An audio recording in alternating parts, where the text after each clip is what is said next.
Hey guys, Dave here. This is Assault on Sevastopol von Manstein in the Crimea from 1942. This is an old Ziploc game from Victory Point Games. I did an unboxing of it. You can look at the unboxing video if you want a thorough review of the components.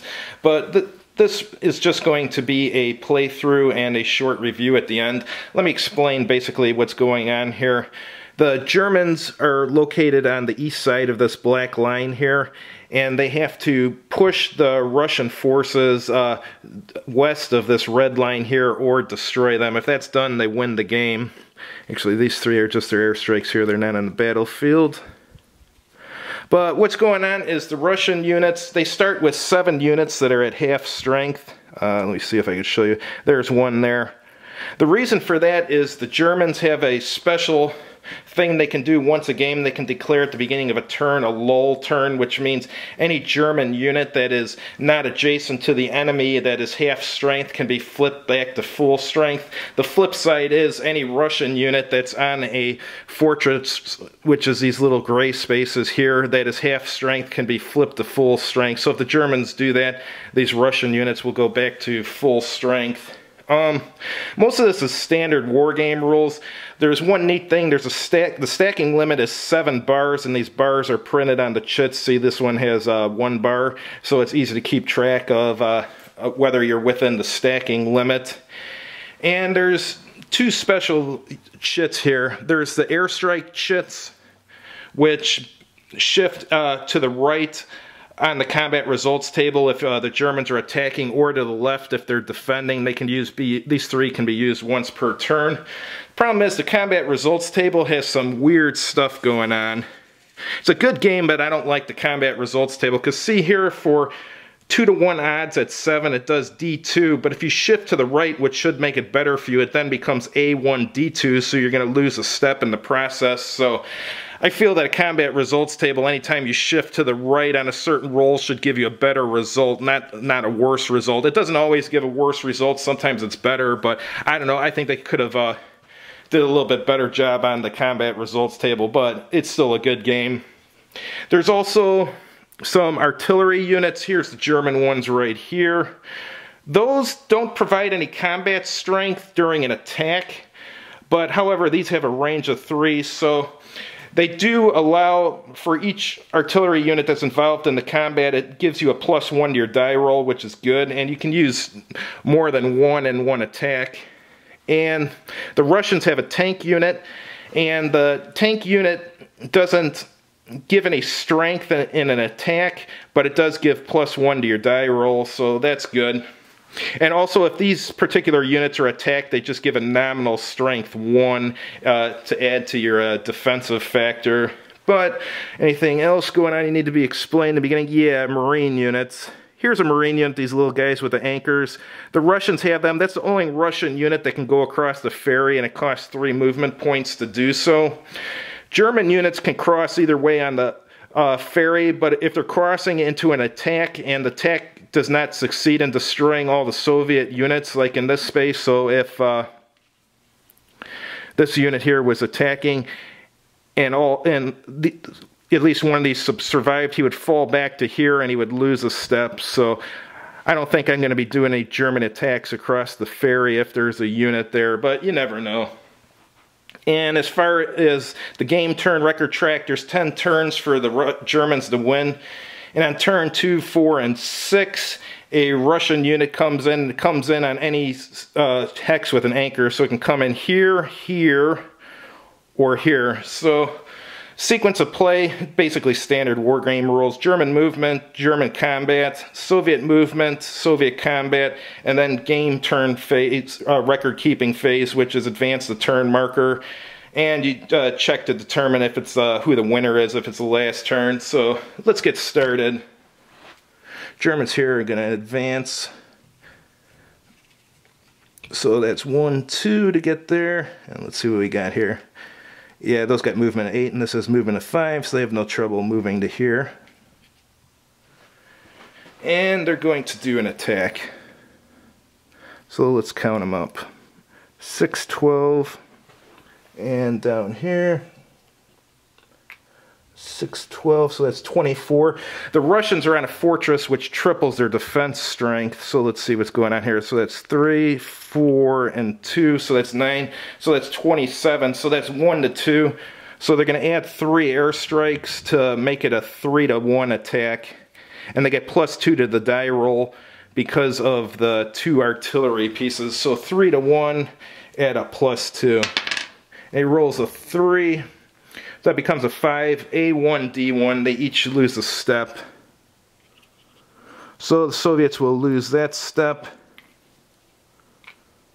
And the Germans will lose a step there.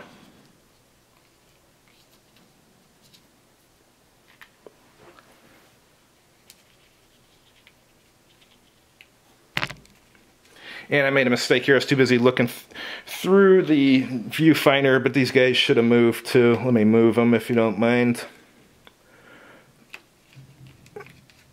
So I'm going to move them together as a stack. Slowest one is 5, so 1, 2, 3, 4, 5. Slowest one there is 8. 1, 2, 3, 4, 5, 6, 7, 8. They should have moved at the same time as the others, so should these Romanians, so they'll just move there. Alright, so for the Russian turn, Russians, that would be 7. Yeah, it's not worthwhile for them to attack. This is mostly a delaying game for them, so over here, is it worth attacking? Let's see what we have. So that's 8, and the Russians have 2, 3, 4, 5. Nah, that's not worth the Russians attacking. So we're going to go to turn 2, and the Russians get a reinforcement.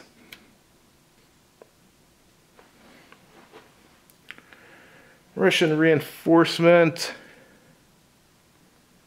Let me think. He's going to come in here in the hope that causes one of these units to turn around to deal with them and slows them down, because basically the name of this game is just slowing down the Germans. So Germans are going to take their turn. The Romanians are going to move into here. Romanians are just one-step units. And he's going to move to there. Or maybe not.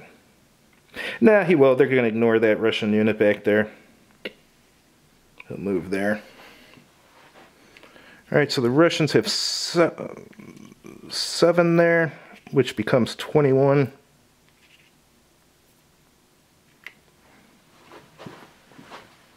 And the Germans have 6, 12, 18, 21. And they're going to add 3 airstrikes to shift it to 4 to 1. So it'll be 4 to 1 odds with a +2. So 4 to 1 with 6. So attacker loses 1 and it's D2. Alright, so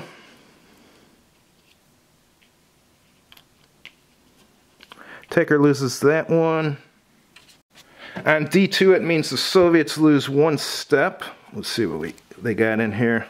They'll lose the 3, 7, and they have the option of losing a 2nd step or having 1 unit retreat 1. He's got nowhere he can retreat to, so he has to lose the 2nd step and he's destroyed. So this will move back in there because you can't retreat into a zone of control. And then let's move down here. Let's see what the Russians have. 1, 2, 3, 4, 5, which gets tripled, so that's 15. 2, 6, 8, 14, 20, so it's 1 to 1, and they get a +1 to their die roll. Alright, that's going to be probably not too... Do they even want to do that? Let me think here. Why not? 1 to 1 +1, so 1 to 1 at 5. A1, D1. So they lose 1.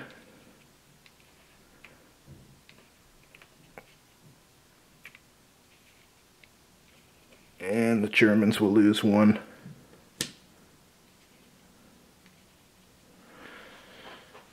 Alright, it's the Soviet turn. He'll go 1, 2, 3. Not sure if he's going to attack yet.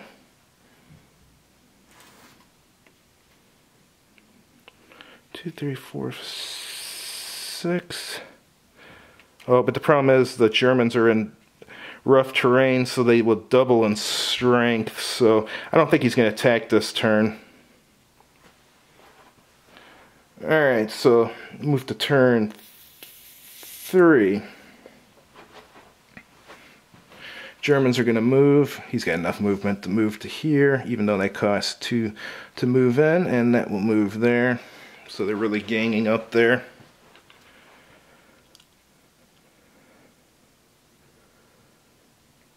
I think they'll stay where they are.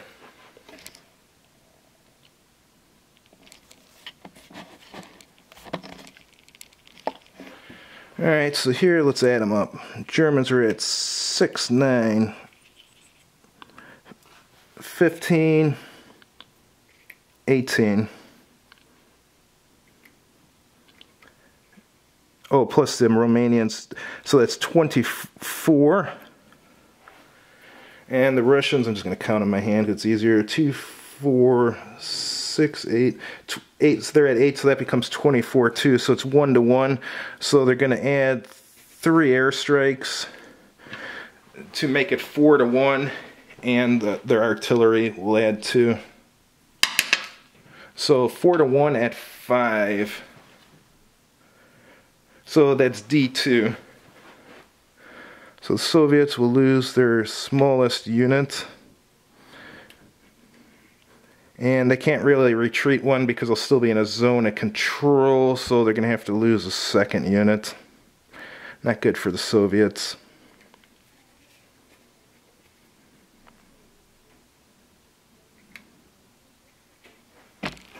Alright, at the bottom of the map,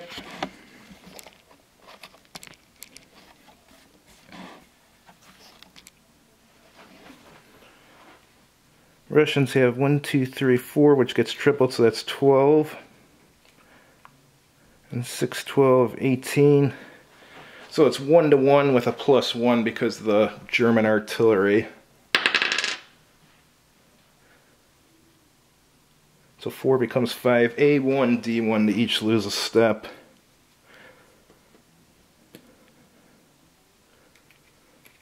So this will go down to 3.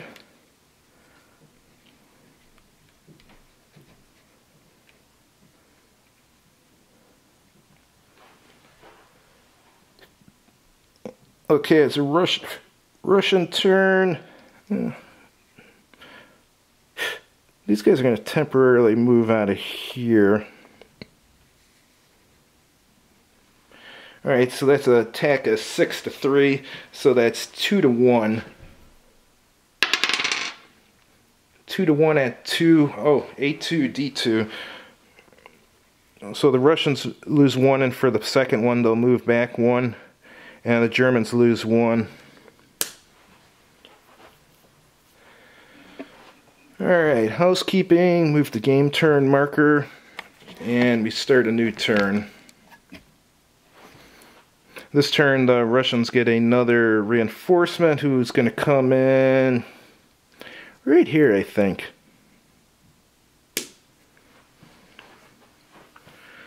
And Germans will go first.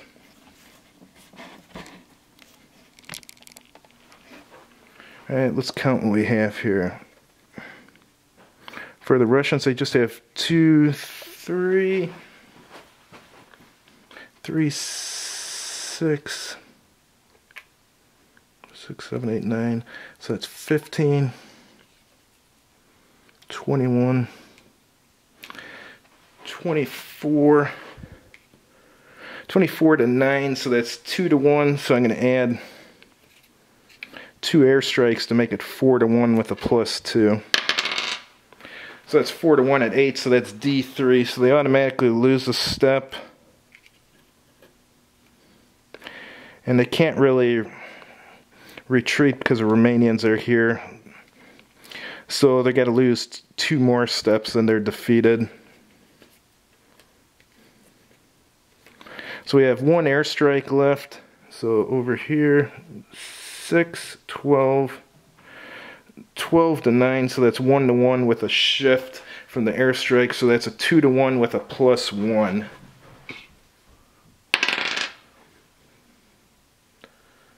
Two to 1 at 5, D1.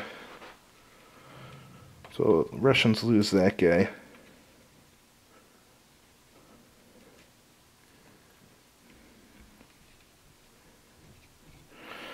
Alright, let's see what's going on here. The Russians are going to get aggressive. It's going to go 4. He's got enough space to move there. He's got enough to move there. So now they're going on to attack this guy big time. So that's 2, 4, 6, 8, 10, 12, 14. 14 to 12, but he's doubled because he's in rough terrain. So that's 14 to 24. So that's actually a 1 to 2. Is there a tank here? No. So 1 to 2, and they roll a 4. Attacker loses 1. Not good for the Russians. So he loses that one.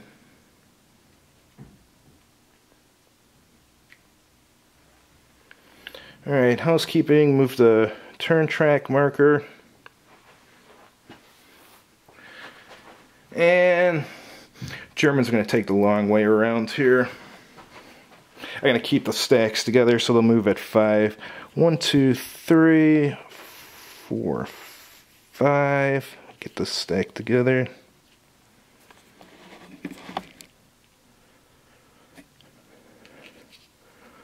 One, 2, 3, 4, 5. And the Romanians were there, so 1, 2, 3, 4, 5. And down here, Germans are going to attack that one right there, so 6, 12 to 2, so that's a 6 to 1. They don't need any column shifts with a +1, so it's the highest is 4 to 1. 4 to 1 with a +1, which is 3, D1, so this is defeated.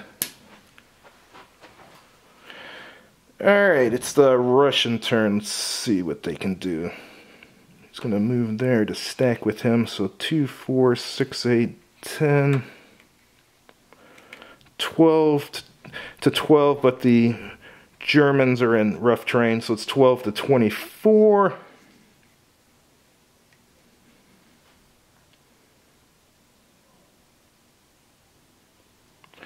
Alright, so that's a 1 to 2. And rolls a 3, A2, D1. So Germans lose 1. And attackers lose that one. And this one will fall back.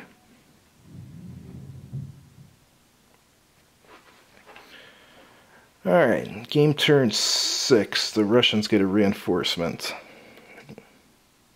So that'll come in right there.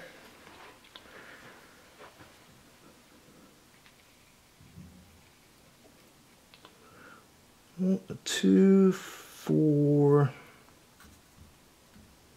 5, 6. So the artillery will have to stop there.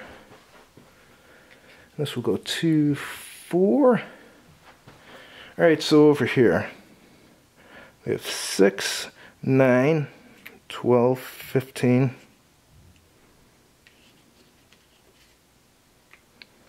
15 to 2, so that's maxed out with a +1.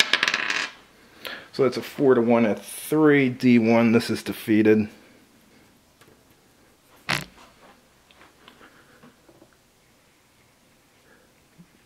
Down here we have 6, 9, 12, 18 to 2.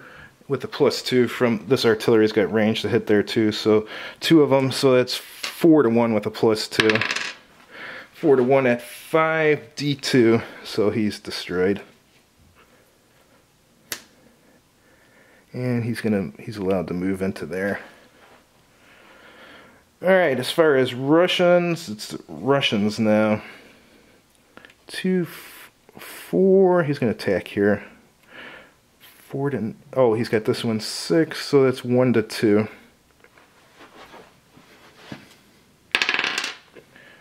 1-2 at 3, A2, D1.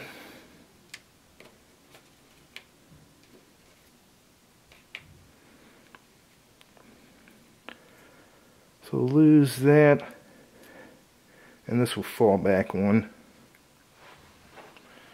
Alright, next turn. Let's get the stack back together.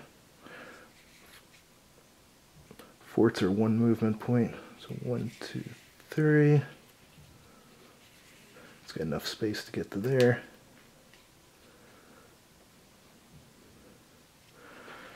That looks good. So let's do an attack here. 6, 9, 12, 15-2. So that's maxed out with a +1 for the artillery. At 1, A1, D1. They lose 1.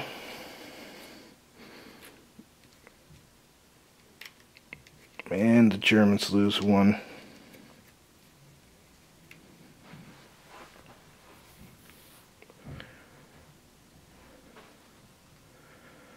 Alright, down here, sorry, I was just thinking. So that's 6, 12, 15-6, that's 2-1. I had some airstrikes to make it 4-1 with a +2. So 4-1 at 4, A1, D1. He's destroyed. And the Germans lose a step. Alright, looks like I'll be able to show you guys a lull turn. He's not going to do anything. Alright, we go to the next turn. The Germans, I don't have to do this because I'm about to win, but this is just to demonstrate a lull turn. So the Germans demonstrate a lull turn. And so every German unit that's half strength and is not adjacent to a Russian unit becomes full strength. So these two become full strength. Germans can't attack this turn though. These two become full strength.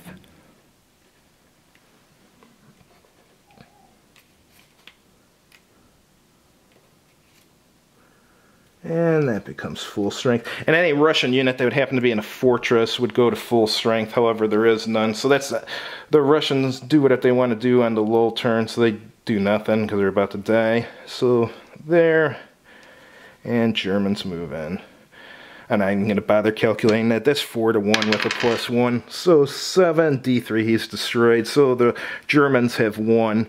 There's also a special rule in this with ferocity and tenacity. And I haven't used the special rule yet, but from what I understand, it's optional. So you and your opponent have to decide if you're going to use the rule or not. But the rule basically just says once per game you can use that chit to either add 1 to your die roll or to subtract 1 from your opponent's die roll. But I left it out of the game since it's optional. Okay, we'll go to the review now. So what did I think of Assault on Sevastopol? I think it's great. It's a game that's perfect for either a beginner or a seasoned player. If I was to meet someone and they wanted to try out their first war game, this would probably be ideal. I'd probably pick this to try and teach a new player the hobby. So that shows how good it is as a beginner's game. And it also works well solo. I've had fun playing it solo. Obviously you got to run both sides, but it's still fun. Playing against another player is a lot of fun. As far as the playthrough you just watched, I could have run the Russians a little bit better. I had to run the Russians, I had to run the Germans, and I had to run the camera at the same time, so the strategy I did with the Russians was pretty lame. But if I was playing the Russians alone against another player, I think I would try to take some of the Russian units and get behind the Germans so that some of the German units would have to chase me around the board, and hopefully it would delay them enough where at the end of the game I'd still have some units east of the line on the map. As far as components, I think the components are surprisingly good for a $15 game. The map, though it's made of paper, it's a really thick paper, and I don't know, it just seemed to work well. Everything in this game seemed to work well. The only thing I didn't like was the combat results table, because there was a few instances where if you do a shift to the right, say you roll one number, the shift to the right will actually give you a worse result than if you didn't do the shift. So sometimes an airstrike will actually give you a worse result, but anyhow, it's still a better combat results table than the combat result table in Avalon Hill, Stalingrad, so that's good. But I like the artillery and the tank for the Germans, and the tank for the Russians. I thought adding a +1 to the die roll was pretty helpful. The optional rules, I didn't bother using them, but I don't think they would harm the game or help it. It's just another optional rule, but I'm very happy with this for a $15 game, and I definitely recommend it. I'm going to check and see if Amazon has any copies of this, and if they do, I'll put a link where you can pick one up at Amazon in the description for this video. Thanks for watching, and if you like this video, please click like on the video. And if you haven't subscribed to this channel, please do so. And as always, have a good evening.